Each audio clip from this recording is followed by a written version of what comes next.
So hello hi, क्या हाल चाल मेरे लाडलो। My name is Gautam Lakhani and I welcome you all to restart with motion. तो इस वीडियो के अंदर हम बात करेंगे फेडरलिज्म चैप्टर के मोस्ट एक्सपेक्टेड क्वेश्चंस की, जो इस बार एग्जाम के अंदर 100% आएंगे। और अगर ये वीडियो तुमने देख लिया तो इस चैप्टर के 5 नंबर तुम्हारे पूरे। तो चलिए शुरुआत करते हैं सबसे पहले क्वेश्चन की। तो सबसे पहला क्वेश्चन जो इस चैप्टर से बन सकता है वो है कि explain the steps taken by the Indian government in 1992 to make the third tier of democracy more powerful. तो आपको पता है कि जब बात आती है लोकल गवर्नमेंट्स की, तो भारत सरकार ने किस तरीके से 1992 के अंदर 73rd और 74th कॉन्स्टिट्यूशन अमेंडमेंट करके कॉन्स्टिट्यूशनल स्टेटस यहां पर इनको दिया था। तो आपको वही सब बातें बतानी है कि किस तरीके से रेगुलर इलेक्शंस हो गए हो, चाहे मार्जिनलाइज्ड ग्रुप्स का रिजर्वेशन हो गया हो या पावर्स का, रेवेन्यू सोर्सेस का ट्रांसफर हो गया हो, ये सब चीजें करी गई थी। Third tier of system establish करा गया था, कॉन्स्टिट्यूशनल स्टेटस इसको दिया गया था। तो ये सब बातें तुम्हें यहां पर बतानी है। पूरा का पूरा आंसर तुम्हारे सामने है, डरने की बात नहीं है।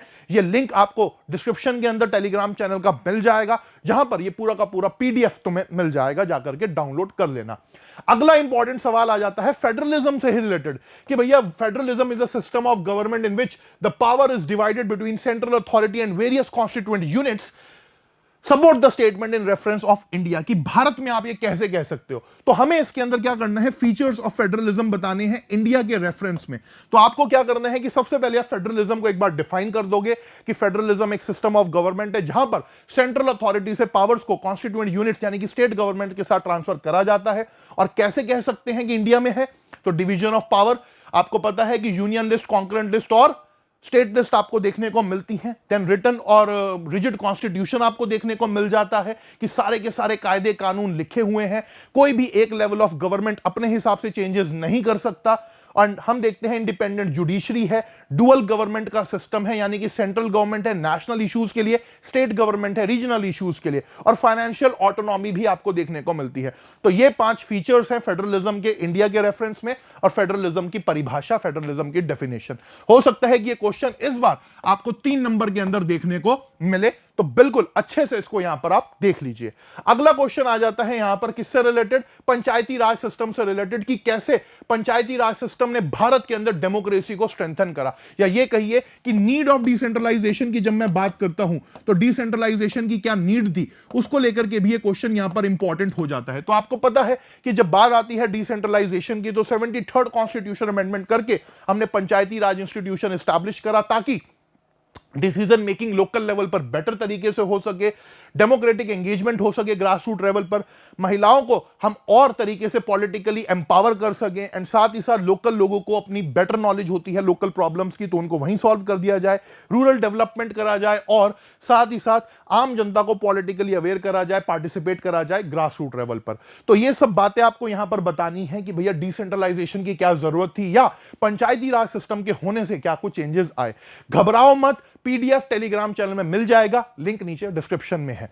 अब चलते हैं आगे की तरफ अगले सवाल पर, that is explain with the example how federal government different from the unitary government. यहां से अक्सर क्वेश्चन आ जाता है कि भैया कैसे फेडरलिज्म जो है वो यूनाइटरी सिस्टम से अलग है, कैसे वो डिफरेंशियल है। तो आपको कुछ इस तरीके से टेबल यहां पर बना देना है, बताना है कि फेडरल गवर्नमेंट में सेंट्रल और स्टेट गवर्नमेंट के बीच में पावर डिवाइड करी जाती है, वहीं यूनाइटरी गवर्नमेंट में सारी पावर सेंट्रल गवर्नमेंट में होती है। फेडरल गवर्नमेंट के अंदर जो है स्टेट गवर्नमेंट्स के पास पावर होती है, यूनाइटरी गवर्नमेंट में नहीं होती, they are dependent on central government. साथ ही साथ कॉन्स्टिट्यूशन होता है फेडरल गवर्नमेंट में, जो हमें यूनाइटरी गवर्नमेंट में नहीं देखने को मिलता। तो ये सब पॉइंट्स तुम्हें याद होने चाहिए। 3 नंबर में ये क्वेश्चन पूछ सकता है, जिसमें वो खाली यूनाइटरी गवर्नमेंट के बारे में भी तुमसे पूछ सकता है, तो तुम्हें पता होना चाहिए अच्छे से। अगले सवाल पर आते हैं, that is in what ways federalism implemented in India. तो भारत में किस तरीके से फेडरलिज्म हमने इंप्लीमेंट करा। तो आपको पता है लिंग्विस्टिक स्टेट्स बनाने हो, चाहे लैंग्वेज पॉलिसी हो, चाहे सेंटर स्टेट रिलेशंस हो, या इंडिपेंडेंट जुडिशरी हो, इन सब तरीकों से हमने क्या करा है, फेडरलिज्म को भारत के अंदर प्रैक्टिस करा है, इंप्लीमेंट करा है।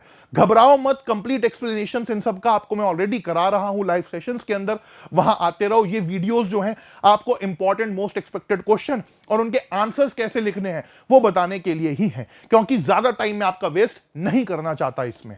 अब चलते हैं अगले सवाल और लास्ट सवाल की तरफ, that is describe the nature of Panchayati Raj system. तो आपको पता है कि भैया किस तरीके से 3 टियर के अंदर पंचायती राज सिस्टम हमें देखने को मिलता है। हर गांव के अंदर या ग्रुप ऑफ विलेजेस के अंदर ग्राम पंचायत, ब्लॉक लेवल पर पंचायत समिति, और डिस्ट्रिक्ट लेवल पर जिला परिषद। तो पूरा का पूरा आपको जो है पंचायती राज सिस्टम यहां पर एक्सप्लेन इसके अंदर करना है। आप एग्जाम में क्या कर सकते हैं, लिखने के साथ साथ कुछ इस तरीके से पिरामिड भी बना सकते हैं, जिसमें आप लिख देंगे कि भैया ये विलेज लेवल है, ये ब्लॉक लेवल है और ये डिस्ट्रिक्ट लेवल है। इस तरीके से भी आप ये काम कर सकते हैं, नंबर पूरे मिल जाएंगे। तो ये थे आपके यहां पर 5 से 6 क्वेश्चन फेडरलिज्म चैप्टर से, जिसको मैंने बताया, और इसके बाहर इस चैप्टर में कुछ भी नहीं है। आई गारंटी यू ये 5-6 सवाल अच्छे से कर लेना। पीडीएफ आपको टेलीग्राम चैनल पर मिल जाएगा, जिसका लिंक नीचे डिस्क्रिप्शन में है। Love you all the very best, चक दे फटे। जय हिंद, जय भारत। Gautam Lakhani signing of.